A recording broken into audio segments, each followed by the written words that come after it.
एक बार मैं जगन्नाथपुरी अभी गया था रथ यात्रा के समय, तो नारद जी महाराज से किसी ने प्रश्न किया कि महाप्रभु जगन्नाथ प्रत्यक्ष ठाकुर जी हैं, इसका प्रमाण क्या है?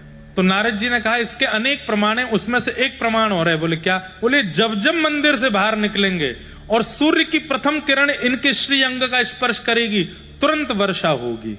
ये प्रमाण है कि ये परमात्मा है। एक मठ के महाराज जी वो हमको ले गए भीतर, बोले जहां कैमरों का भी प्रवेश नहीं है वहां जगन्नाथ जी कैसे निकल के आते हैं, चलो दिखा के लाता हूं। मैं ले चलो महाराज जी। अंदर ले गए तो जैसे ही ठाकुर जी जो प्रथम बार सूर्य की किरण में आते हैं बाहर, वो समय चल रहा था और मेरे मन में यही बात बार बार चल रही थी कि नारद जी ने प्रमाणित करके कहा है कि जैसे ही वो सूर्य की किरण में आते हैं, प्रथम सूर्य की किरण उनके अंग पर पड़ती है तो कहीं से भी बादल आके बरसते हैं। सुभद्रा जी निकल गई, बलराम जी निकल गए, सुदर्शन जी निकल गए, सब निकल के चले गए। मैंने कि भैया अभी तक तो दूर दूर तक बादलों के नामो निशान नहीं। पसीना आते हैं, इतना ही भयंकर गर्मी होती है रथ यात्रा के समय। चिलचिलाती धूप पड़ रही थी आकाश से, हवा भी नहीं चलती।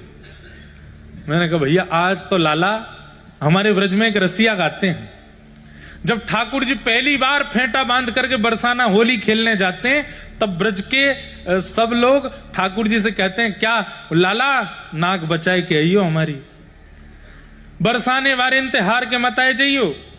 तब ब्रज के लोग एक रसिया गाते हैं, व्रज की तो है लाज मुकुट वारे, व्रज की तो है, व्रज की तो है लाज मुकुट वारे, ब्रज की तो, ब्रज की तो है, हो ब्रज की तो है लाज मुकुट वारे, ब्रज की तो है, ब्रज की तो है लाज मुकुट वारे, ब्रज की तो है। मैं यही रसिया गा रहा था खड़े खड़े।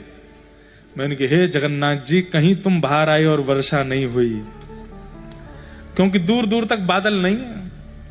मैंने कि लाला तुम बाहर आओ तो वर्षा होनी चाहिए, नहीं तो हम ब्रजवासी की नाक कट जाएगी। कोई कह जाएगा ये परमात्मा नहीं है, वर्षा नहीं हुई। ये आपको सत्य घटना बता रहे हैं इसी वर्ष की। लेकिन महाराज जैसे ही अपने आंखों देखी घटना, मेरे अभी भी रोंगटे खड़े हो रहे हैं बताने में। जैसे ही महाप्रभु जगन्नाथ जी बाहर आए, दोनों भुजा पंडा पुजारियों के ऊपर 1000 पंडा लगते हैं, ये आगे जाते हैं ऐसे पीछे आते हैं, फिर आगे ऐसे पूरे लुढ़कते हुए। जैसे ही जगन्नाथ जी बाहर पधारे, कहां से एक बादल घूमता हुआ है और रिमझिम रिमझिम रिमझिम रिमझिम वर्षा होने लगी।